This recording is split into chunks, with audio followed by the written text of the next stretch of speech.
Hey everybody, it's John from the Hustle Daily Show. Before we get into the news today, did you know that HubSpot launched an AI chatbot that helps you build awesome campaigns at scale with just a few prompts? It's called Campaign Assistant, and it's a totally free-to-use AI tool that will transform the way that you build marketing campaigns at scale. And the best part? It works seamlessly with all of HubSpot's marketing and sales tools to scale your output across email, social, and more. So AI your way into the most effective campaigns yet at HubSpot.com/campaign-assistant. Howdy, folks. It is Thursday, June 16th. I'm Jacob Cohen here with Juliet, Bennett, Rylah. And right now, you are listening to the Hustle Daily Show. Today, we're going to be talking about big tech taking over the wheel with autonomous cars. The impact of unlocking the time to do things other than driving while in the car is enormous. We're going to discuss what that looks like and what it means. But before we get into that, here are a few things you should know happening in the world of business and tech. Let's get crackled at it. All right, first things first, the Federal Reserve is trying to fight inflation. It raised the benchmark interest rate by 75 basis points, the largest increase since 1994. Chairman Jerome Powell hinted that a similar hike could be coming in July. We'll see how that goes. All right, next up, Microsoft is testing in-app games in Microsoft Teams, allowing workers to play Solitaire, Connect 4, and Wordament with each other during meetings. Support for Microsoft Explorer also ended yesterday, by the way. Very sad, very sad. Moving on, Apple signed a 10-year deal with MLS to stream all of the league's games on Apple TV. Plus, the deal's worth a reported $250 million per season, and Apple plans to offer select games for free on the Apple TV app. Moving along, a new study from the National Society of High School Scholars found that only 23% of respondents say remote work is very or extremely important to them. Additionally, 63% of Gen Z want in-person training from their employees compared to only 13% in favor of online training.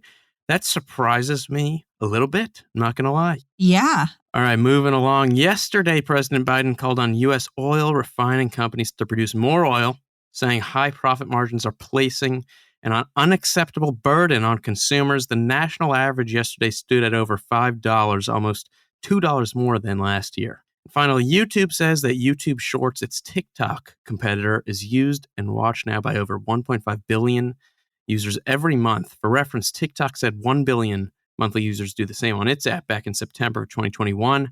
And with that, I think it's time to talk shop, talk cars. What do you say? Yeah, sounds good. Big tech is really interested in being part of the automotive experience. They want to be in your car very badly. Just recently, Apple unveiled updates to its CarPlay software, which is available on 98% of cars, that expands its reach to really the furthest ends of a car's instrument panel. So instead of just being on the one little screen, being able to control a little bit, it's going to be across the entire dashboard, controlling everything in the car. Mm-hmm. Amazon and Buick I don't know if you've seen any of these commercials. I've seen them nonstop. They're streaming commercials that show this dad confusing his family's car for Alexa, which is built in. He keeps calling the car Alexa. It's a really dumb commercial. The YouTube comments are very harsh. And Google, too, is working on software, the Android Automotive Operating System, which Gartner predicts will power 70% of cars by 2028. So all these companies are embedding themselves slowly but surely into our cars. So what's the deal here? And I think if you kind of step back, these companies are really laying the groundwork for a world in which most cars probably will drive themselves. Most experts will tell you 20 to 30 years is where we're looking. There are cars that could drive themselves and do drive real riders and everyday consumers like you and I in San Francisco and Arizona right now. But at a wide scale, I think we're looking at 20 to 30 years. So I'd say, consider this, right? The first time you're driven in an autonomous car, it's probably a bewildering experience. You probably flummoxed a bit. But by the 10th time, it's probably old news, right? And after the novelty wears off, you're probably going to eventually just start checking your phone, doing work, and all these second order effects of unlocking the time to do things in cars other than driving are enormous, as are their economic potential. And big tech sees this. The thing to think about, though, is with big tech embedding themselves so deeply in the automotive experience, others see red alarms going off, right? Specifically around antitrust and data concerns. So in January, activists sent a letter to Amy Klobuchar and others, the FTC, the DOJ, highlighting these concerns, saying, we're worried that Google is going to monetize our behavior behind the wheel. And in April, Representative Jamie Raskin spearheaded a letter to the FTC and DOJ regarding antitrust concerns in the space. So people are starting to kind of see what's going on here, for better or worse. Big tech has obviously conquered much of the home and office, and I think it's clear the car is likely next. But I think it's just super interesting to think about all these second-order effects. Take insurance, for example. If I own a car, but it drives itself, am I still responsible if it gets into an accident? That's going to change the insurance industry. Oh, yeah. That'll have to be like a complete overhaul, for sure. Complete overhaul, right? Take police, right? Will law enforcement be able to seize cars remotely? I will assume that they would want to and that they will try to. Did you see that video of a cruise vehicle without any driver in San Francisco about 2 months ago get pulled over? Oh, yeah. And I got pulled over. Yeah. The police had no idea what was going on. Right. He's like, what's this car doing? And then the car just drives off. It was so weird. Housing could be changed, right? Will people move away from cities more often if they feel like they can actually do stuff during their commute? I don't know. What do you think? I mean, so much of this is a problem, or maybe it's not even a problem for some people, but so much of this is something that you could solve by using public transit. So it just feels so silly to me. I know. You love public transit. I was forced into using public transit. I'll admit that. Like, I initially was not somebody who wanted to give up driving. It just happened. Mm. And, a lot of the time I can read a book on the bus. I can read a book on the train. I can do all of these things.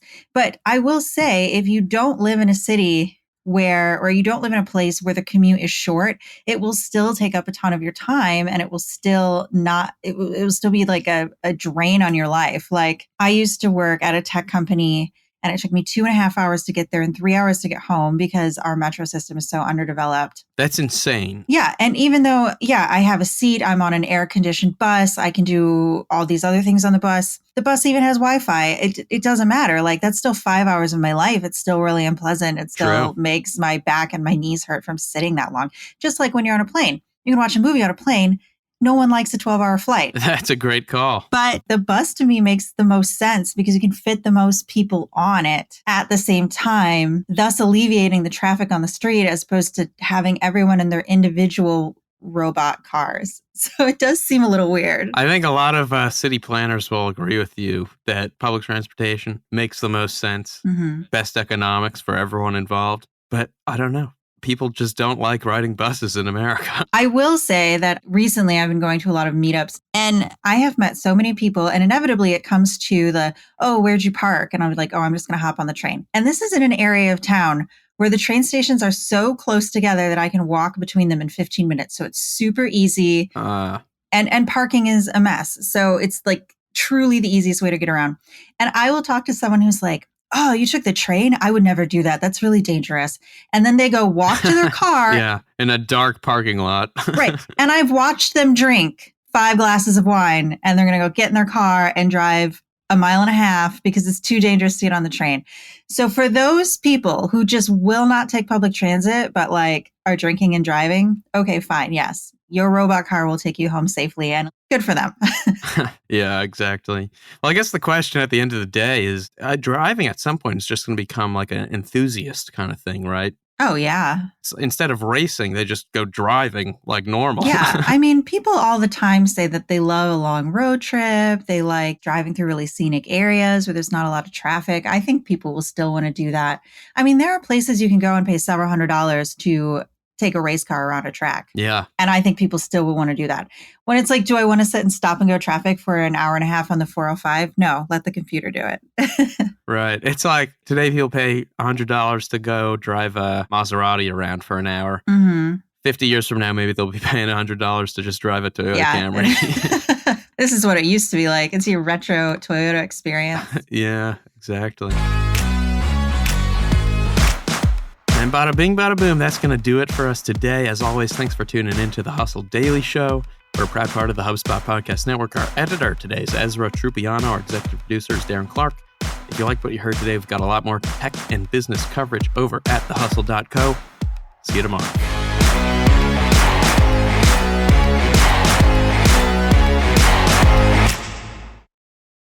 Hey guys, if you listen to the Hustle Daily Show on Google Podcasts, we want to let you know that the option will no longer be available pretty soon. Google is sunsetting its podcast app sometime in early 2024 in favor of YouTube Music, and we want to give you a heads up before it's too late, since that time's almost here. The Hustle Daily Show is available everywhere and anywhere that you listen to podcasts, like Apple Podcasts and Spotify. If you're using YouTube Music, we are there as well. If you're an Android fan, there are plenty of apps like Overcast, Pocket Casts, Player FM, and more. So just search for us wherever you decide to listen to your favorite podcasts.